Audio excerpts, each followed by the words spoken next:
Hello students, having seen the concept of matching, maximum matching, matching number, M saturated and M unsaturated vertices, in this video let us learn about perfect matching.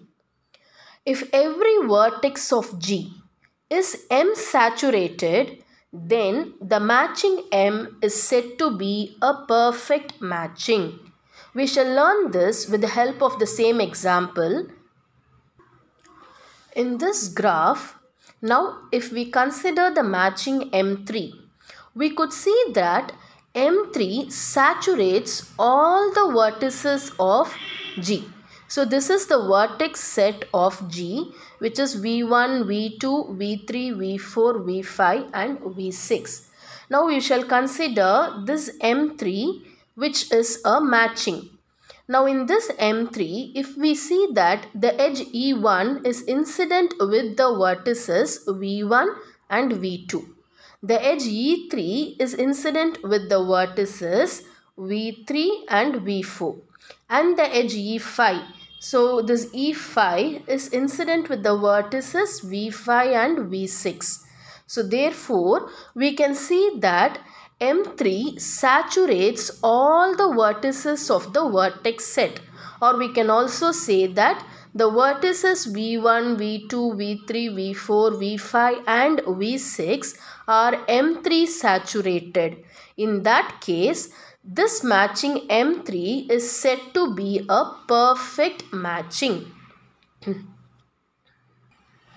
Now we shall see about the matching M4. Now if we see E3, E6, E8 are the elements of M4. Now for the edge E3, what are the vertices which are saturated by M4? That is the vertices incident with E3, the edge E3 are V3 and V4. I'll write it here. V3, V4 are the vertices incident with E3. E6, where is E6 here?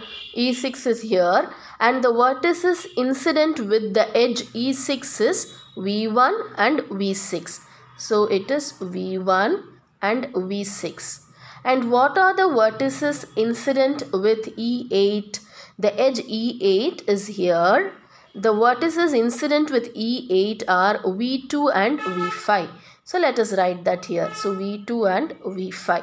Now if we see, we have got the vertices of all the vertices are from the vertex set. That is V1, okay, V2, V3, V4, V5 and V6. So all the vertices of the vertex set are M4 saturated. That is M4 saturates all the vertices of the vertex set, because all the vertices are matched under M4. Therefore, M4 is also a perfect matching. So, M3, M4 are perfect matching. Now, let us check whether M1 is a perfect matching or not. Now, the vertices saturated by M1 are V1, V2, V3 and V5.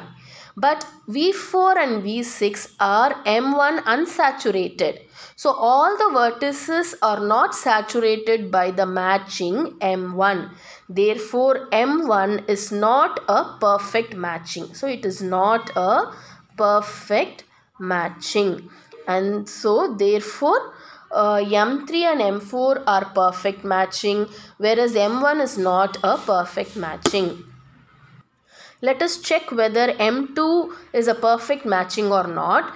The vertices, end vertices of E2, that is V2 and V3 are incident with E2. Similarly for E5, the vertices incident with E5 are V5 and V6.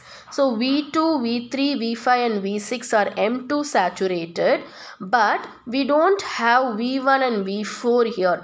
That is V1 and V4 are M2 unsaturated. So it does not saturate all the vertices of the vertex set.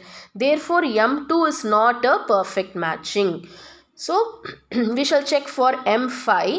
The vertices saturated by M phi, that is for E2, the incident vertices are V2 and V3. And for E4, the vertices incident are V3 and V5.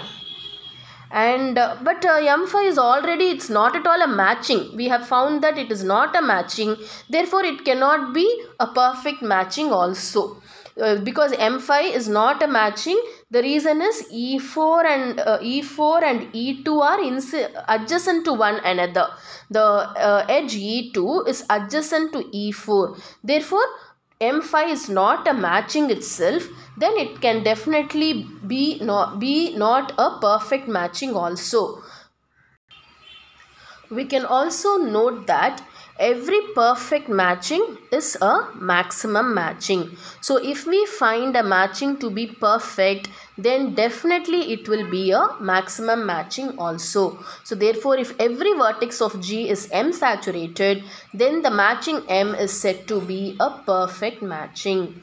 Hope you have understood the concept of perfect matching. Thank you.